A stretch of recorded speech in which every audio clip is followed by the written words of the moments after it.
చాకచక్యంగా ఉన్నారు అని మిమ్మల్ని ఎవరు మెచ్చాలి? దేవుడే మెచ్చి మీకు వారికి జీతం ఇస్తారు. అంతేనే కాదు, దేవుడే జీతం ఇస్తాడు కనుక దేవుడు జీతం ఇస్తాడు అన్నటువంటి విశ్వాసం మీరు కలిగి ఉండండి.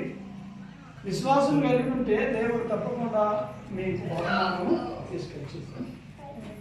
ఆయన మరి మిమ్మల్ని మరి బలపరచువాడు. ఇంకొక మాట, ఆమేన్, హల్లెలూయా.